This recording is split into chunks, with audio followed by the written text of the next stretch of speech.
നിങ്ങൾക്കെല്ലാവർക്കും എൻ്റെ പുതിയ വീഡിയോയിലേക്ക് സ്വാഗതം.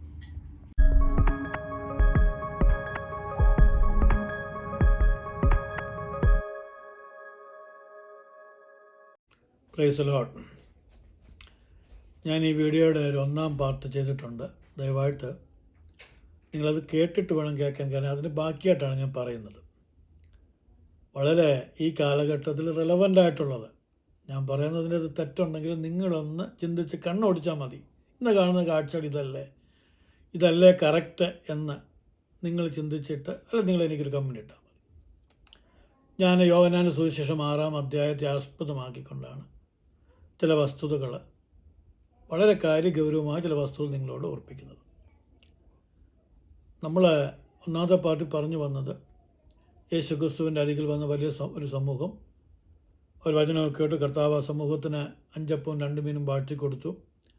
ശിഷ്യന്മാർ സന്ധ്യയ്ക്ക് ഈ തിബരിയാസ് കടലിൻ്റെ അക്കരയിലായിരുന്നു. അവരൊന്ന് പട കയറി അവരെ കഫർന്നഹൂമിലേക്ക് മടങ്ങിപ്പോന്നു.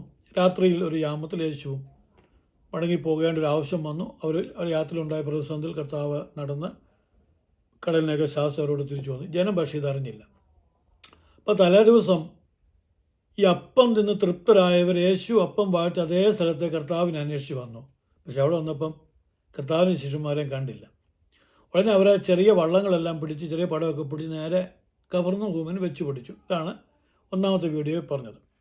അപ്പോൾ അവിടെ വന്ന് ഈ കടൽക്കര യേശുവും ശിഷ്യന്മാരിയ്ക്കുന്ന കണ്ടപ്പം ഈ ജനം ചോദിച്ചു, എൻ്റെ പൊന്ന് കർത്താവേ, ഞങ്ങളെന്ത് ബുദ്ധിമുട്ടിയാണ് അങ്ങ് ഈ തിബരിയാസ് കടലിൻ്റെ അക്കരയ്ക്ക് ഇന്നലെ നമ്മൾ കഴിച്ചില്ല, ഇന്നലെ നമ്മൾ എല്ലാം കൂടെ ഭക്ഷണം കഴിച്ച് അവിടെ ചെന്നു, ഞങ്ങൾ കിടന്ന് അന്വേഷിച്ച് നിന്നെ കണ്ടില്ല, നീ എപ്പോഴാണ് ഇങ്ങോട്ട് പോകുന്നത്? കർത്താവ് അതിന് മറുപടി ഒന്നും പറഞ്ഞു. കർത്താവ് പറഞ്ഞു, നശിച്ചു പോകുന്ന കർത്താവ് പറഞ്ഞൊരു കാര്യം, അതായത് ഞാൻ ചെയ്ത അടയാളങ്ങൾ കണ്ടിട്ടല്ല നിങ്ങൾ ഇന്ന് എന്നെ അന്വേഷിച്ച് വന്നത്. നമ്മുടെ മനസ്സിലിരിക്കുന്ന കർത്താവിനെ അറിയാം, അല്ല കർത്താവ് നമ്മൾ നന്നായിട്ടറിയാം. നമ്മൾ നിരൂപണങ്ങൾ ദൂരത്തുനിന്ന് ഗ്രഹിക്കുന്നൊരു കർത്താവാണ്. ഒരു മോട്ടീവ് കർത്താവിനറിയാം. കർത്താവ് പറഞ്ഞു, നിങ്ങൾ അടയാളം കണ്ടുകൊണ്ടൊന്നുമല്ല. അതായത് ഇന്നലത്തെ മീറ്റിങ്ങിൽ ഒരുപാട് രോഗികൾ സൗഖ്യമാക്കി, പല കാര്യങ്ങളും അവിടെ നടന്നു. നിങ്ങൾ അപ്പം തിന്ന് തൃപ്തരായതുകൊണ്ടാണ് നിങ്ങൾ എന്നെ അന്വേഷിച്ച് വന്നത്. അതായത് വലിയ മുതൽ മുടക്കൊന്നും ഇല്ലാതെ അഴിത്തിരിക്കാം, വയറ് നിറച്ച് ഫുഡൊക്കെ കഴിച്ചിട്ട് പോകാം, അപ്പം നിന്ന് തൃപ്തരായതുകൊണ്ടാണ് വന്നത്. കർത്താവ് പറഞ്ഞു, നശിച്ചു പോകുന്ന ആഹാരത്തിനായിട്ടല്ല, നിത്യജീവങ്കിലേക്ക് നിലനിൽക്കുന്ന ആഹാരത്തിനായിട്ട് തന്നെ പ്രവർത്തിപ്പൻ, അത് മനുഷ്യപുത്രൻ നിങ്ങൾക്ക് തരും. ഞാൻ വായിച്ചത് 6-ാം അധ്യായത്തിൻ്റെ 27-ാമത്തെ വാക്യമാണ്. അവനെ പിതാവായ ദൈവം മുദ്രയിട്ടിരിക്കുന്നതെന്ന് ഉത്തരം പറഞ്ഞു. ഇതാണ് നിങ്ങൾ ശ്രദ്ധിക്കേണ്ട ഒരു സംഗതി. പ്രിയമുള്ളവരെ, ഈ നമ്മുടെ കയ്യിലിരിക്കുന്ന മലയാളം വേദപുസ്തകം, അതായത് പുതിയ നിയമം എഴുതിയിരിക്കുന്ന ഗ്രീക്കിലാണ്. ഗ്രീക്കിൽ നിന്ന് പിന്നെ അത് ഇംഗ്ലീഷ് ഭാഷയിലേക്കൊക്കെ ട്രാൻസ്ലേറ്റ് ചെയ്യുക. അതിൻ്റെ ഏറ്റവും ആധികാരികമായുള്ള കിങ് ജെയിംസ് വേർഷനാണ്. അതിൽ പിന്നെ ഒരുപാട് ട്രാൻസ്ലേഷൻസ്, ഒരുപാട് വേർഷനിലൊക്കെ വന്നിട്ടുണ്ട്. അപ്പം അന്നത്തെ കാലത്ത് ഇത് നമ്മുടെ ഭാഷയിലേക്ക് ട്രാൻസ്ലേറ്റ് ചെയ്യുമ്പം നമുക്കന്ന് അവൈലബിൾ ആയിട്ടുള്ള പദങ്ങളും കാര്യങ്ങളും ഒക്കെ ചില രാജ്യത്തുള്ള, ചില രാജ്യത്തില്ല. ആടില്ലാത്ത ഒരു രാജ്യത്ത് ആടിനെക്കുറിച്ച് ചിലപ്പോൾ അവർക്ക് മനസ്സിലാവും. പിന്നെ ഫോട്ടോയിലും പടത്തിലും കണ്ടുള്ള അറിവേ ഉള്ളൂ. ചില സ്ഥലത്ത് ഇല്ലാത്തതിനെ എങ്ങനെ മനസ്സിലാക്കുന്നത്. അപ്പോൾ എങ്ങനെ മനുഷ്യന് മനസ്സിലാകുന്നു? ചില പദങ്ങളൊക്കെ വ്യത്യാസമാണ്. പിന്നീട് ഒരു വീഡിയോ പറയാം. ഉദാഹരണത്തിന് ഈ ആവർത്തന പുസ്തകം 14-ാം അധ്യായത്തിൽ 28-ാം അധ്യായത്തിൻ്റെ 14-ാമത്തെ വാക്യത്തിലാണെന്ന് തോന്നുന്നു. 14 തൊട്ട് കുറേ നമുക്കുള്ള അനുഗ്രഹങ്ങൾ, 1 തൊട്ട് 14 വാക്യങ്ങളിൽ ദൈവത്തിൻ്റെ പ്രമാണങ്ങളെല്ലാം കേട്ടനുസരിച്ച് ജീവിക്കുന്നുള്ള അനുഗ്രഹങ്ങളെക്കുറിച്ച് പറഞ്ഞിട്ടുണ്ട്. പിന്നെ എനിക്കൊരു 15 തൊട്ട് അങ്ങോട്ടുള്ള അനുസരിച്ച ശാപങ്ങളെക്കുറിച്ചാണ്. അപ്പോൾ അവിടെ ഒരു വാക്കിൽ ഇങ്ങനെ പറഞ്ഞിട്ടുണ്ട്, ഞാൻ നിന്നെ ദേശത്തിൻ്റെ ഉന്നതങ്ങളിൽ വാഹനമേറ്റി ഓടിക്കുമാറാക്കും. നമ്മുടെ പ്രവാചകന്മാരുടെയൊക്കെ ഒരു വലിയ തട്ടിവിടുന്നൊരു വാക്യമാണ്. എന്നാൽ നമ്മളതിൻ്റെ മൂലഭാഷ, അതായത് പഴയ നിയമം എഴുതിയിരിക്കുന്ന അതിൻ്റെ നമ്മുടെ എബ്രായ ഭാഷ മൂലഭാഷയിലേക്ക് ചെന്നിട്ട് നമ്മളതിൻ്റെ ട്രാൻസ്ലേഷനൊക്കെ വരുമ്പം ഈ ദേശത്തിന് ഉന്നതങ്ങളിൽ വാഹനം ഓടിക്കുന്നു എന്നൊരു പദമേ ഇല്ല. You will inherit the promise land, അതായത് പിതാക്കന്മാർക്ക് ദൈവം കൊടുത്ത പ്രോമിസ് ലാൻഡ് വാഗ്ദത്ത ഭൂമി കൈവശമാക്കുമെന്ന് മാത്രമേ അതിനർത്ഥമുള്ളൂ. സങ്കീർത്തനത്തിലൊരു വാക്യമുണ്ട്, നിൻ്റെ വായ നീ വിസ്താരം തുറക്കുക, ഞാൻ എന്നെ നിറയ്ക്കാവുന്ന. നിങ്ങൾ ആരെങ്കിലും ദയവേത് ഇംഗ്ലീഷ് ബൈബിൾ എടുത്ത് നോക്കണം. അങ്ങനെ ഒരു വാക്യമുള്ളൂ. നമ്മൾ ചിന്തിക്കുന്നത് ഈ വാ തുറന്നാൽ ഒന്നി ദൈവം നമ്മുടെ വചനം കൊണ്ട് അങ്ങ് നിറയ്ക്കുക, അല്ലെങ്കിൽ നമുക്ക് വേണ്ട ഫുഡ് കൊണ്ട് ഒന്നുമല്ല. അവിടെ എഴുതിയിരിക്കുന്നത് I will fulfil all your life needs. നിൻ്റെ ജീവിതത്തിൻ്റെ എല്ലാ നീഡ്സിനെ, ആവശ്യങ്ങളെയും ഞാൻ ഫുൾഫിൽ ചെയ്യാമെന്ന് മാത്രമേ ഉള്ളൂ. അല്ലാതെ വാ തുറക്കാനും വയറ് നിറയുന്ന കാര്യമൊന്നും പാടില്ല. എന്ന് പറയണമൊക്കെ ഈ വാക്യത്തിൽ നിങ്ങളൊരു കാര്യം ശ്രദ്ധിക്കണം. കർത്താവ് പറഞ്ഞത് നശിച്ചു പോകുന്ന ആഹാരത്തിനായിട്ടല്ല, നിത്യജീവങ്കിലേക്ക് നിലനിൽക്കുന്ന ആഹാരത്തിനായിട്ട് തന്നെ പ്രവർത്തിപ്പിൻ. ഇത് ഗ്രീക്ക് ഭാഷയിലേക്ക്, അല്ലെങ്കിൽ എൻ്റെ ഒറിജിനൽ ഏത് ഭാഷയിലേക്കും ഇംഗ്ലീഷ് ട്രാൻസ്ലേഷൻ ചെല്ലുമ്പം ഈ നശിച്ചു പോകുന്ന ആഹാരം എന്ന് കർത്താവ് പറഞ്ഞത് ഇന്നലെ കൊടുത്ത ആ ആഹാരത്തെക്കുറിച്ച് മാത്രമല്ല, അതായത് ഭക്ഷണം മാത്രമല്ല. അവിടെ കർത്താവ് ഉദ്ദേശിച്ച ധനം, മാനം, സുഖ സൗകര്യങ്ങൾ, അതായത് ലൗകികമായ എല്ലാ കാര്യങ്ങളും കൂടി ചേർത്തൊരു പദം ഉപയോഗിച്ച് അതിൻ്റെ അർത്ഥമാണ് കർത്താവ് പറഞ്ഞത് നിങ്ങൾ നശിച്ചു പോകുന്ന ആഹാരത്തിനായിട്ടല്ല. എന്ന് പറഞ്ഞാൽ ഭക്ഷണത്തിന് മാത്രമല്ല, അത് സുഖമാകട്ടെ, സുഖ സൗകര്യങ്ങളാകട്ടെ, ലൗകിക കാര്യങ്ങളാകട്ടെ, ധനമാകട്ടെ, മാനമാകട്ടെ, അതിനു വേണ്ടിയിട്ടല്ല. അതായത് ഈ ലോകത്തിലെ സുഖങ്ങൾ, ഈ ലോകത്തിലെ ലൗകികമായ കാര്യങ്ങൾ, ഈ ലോകത്തിലെ ധനം, മാനം, ഇതിനു വേണ്ടിയിട്ടല്ല നിങ്ങൾ പ്രവർത്തിക്കേണ്ടതും അന്വേഷിക്കേണ്ടതും.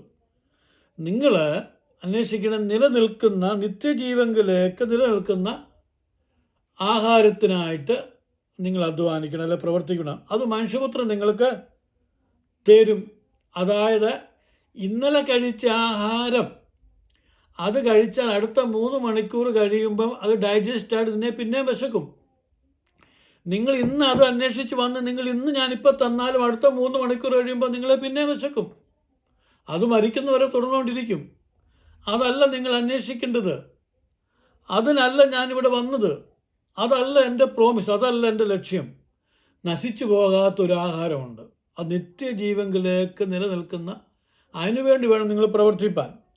എന്നിട്ട് കർത്താവ് പറഞ്ഞു, ആ ആഹാരം അല്ലെങ്കിൽ ആ നിത്യജീവങ്കിലേക്ക് നാം ഒരുക്കി വെക്കുന്ന അതിനെ സ്വീകരിക്കുന്നവനെയാണ് പിതാവ് തനിക്കായിട്ട്, അതായത് പിതാവായ ദൈവം മുദ്രയിട്ടിരിക്കുന്നു. ഞാൻ ആ ബി പാർട്ട്, അതായത് 6-ാം അധ്യായം 27-ാമത്തെ വാക്യത്തിന് ബി പാർട്ട് മാത്രം ഇംഗ്ലീഷിലൊന്ന് വായിച്ച് കേൾപ്പിക്കാം.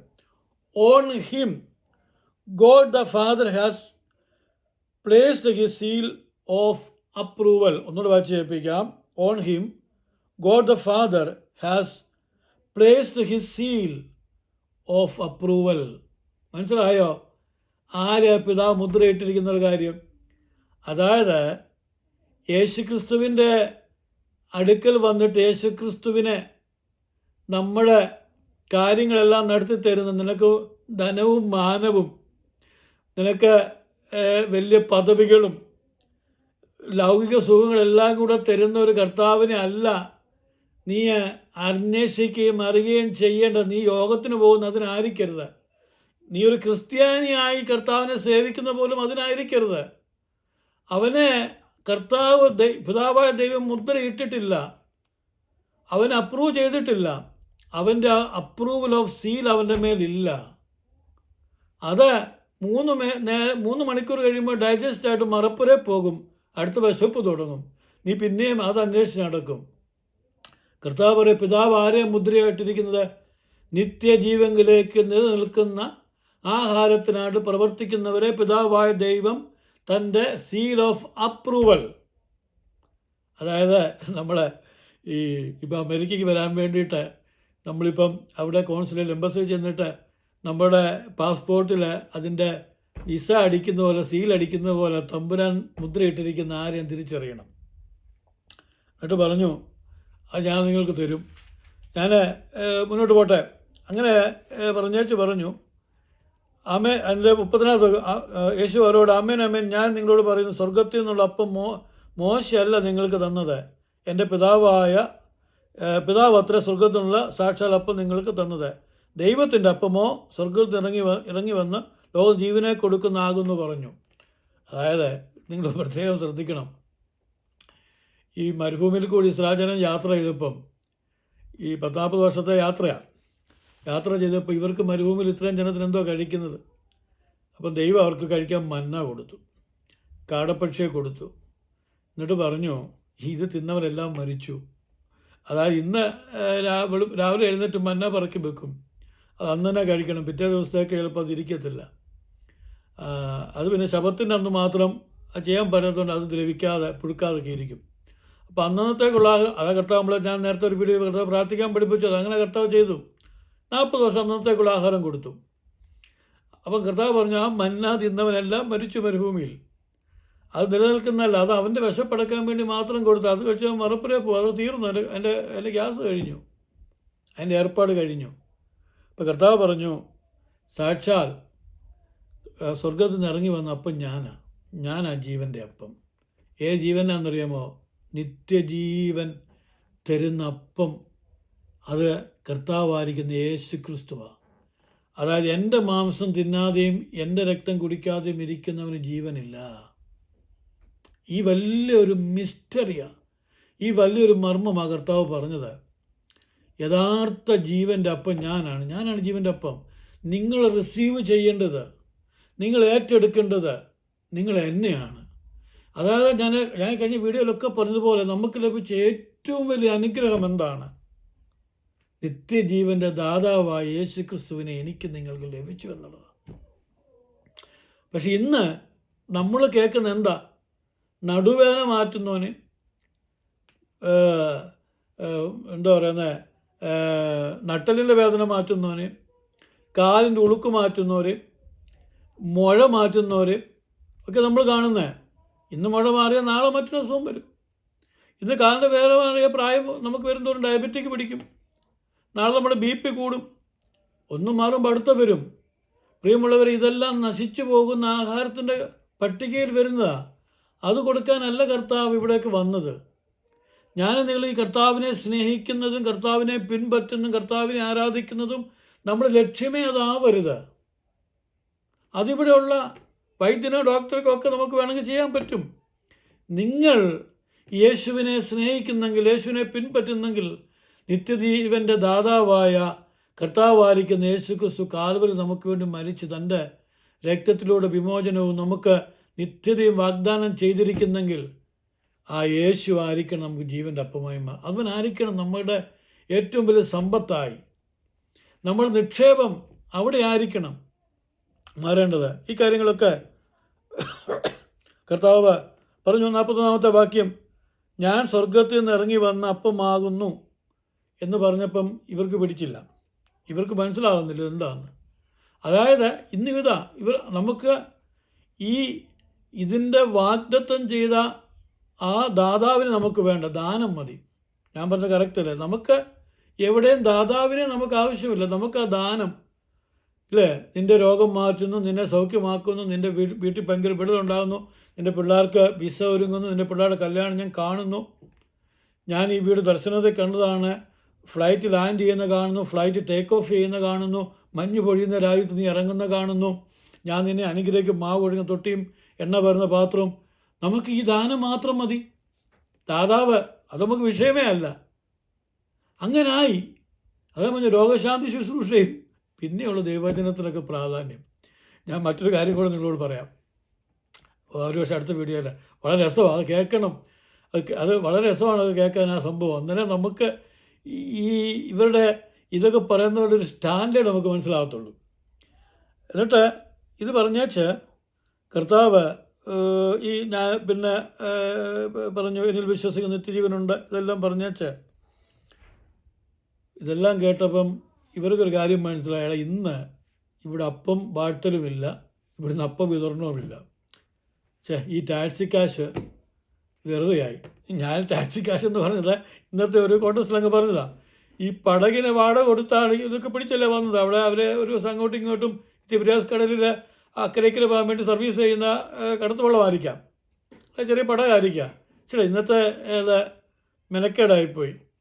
ഇന്ന് ഈ കർത്താവ് ഇന്നൊന്നും പ്രത്യേകിച്ച് തരാൻ പോകുന്നില്ലെന്ന് മാത്രമല്ല, സ്വർഗത്തിൽ നിന്ന് വന്ന ജീവനുള്ള അപ്പം ഞാനാണ്. ഇത് എന്നെ ഭക്ഷിച്ചെങ്കിൽ മാത്രമേ, അല്ലെങ്കിൽ എന്നെ ഉൾക്കൊണ്ടെങ്കിൽ മാത്രമേ യഥാർത്ഥ ജീവന ദാതാവ്, ഞാൻ സ്വർഗത്തിൽ നിന്ന് ഇറങ്ങുന്ന ജീവനുള്ള അപ്പം എന്നൊക്കെ പറഞ്ഞ പറഞ്ഞു. ഇത് ഭയങ്കര കഠിന വാക്കാണ്. അപ്പം അതിൻ്റെ 60-ാമത്തെ വാക്യം, ഇത് വലിയൊരു അധ്യായമാണ്, 71 വാക്യങ്ങളുള്ള 60-ാമത്തെ വാക്യത്തിലേക്ക് വരുമ്പം അവൻ്റെ ശിഷ്യന്മാർ പലരും അത് കേട്ടിട്ട് ഇത് കഠിന വാക്ക്, ഇതാർക്ക് കേൾപ്പാൻ കഴിയുമെന്ന് പറഞ്ഞു. ഇത്രയേ ഉള്ളൂ.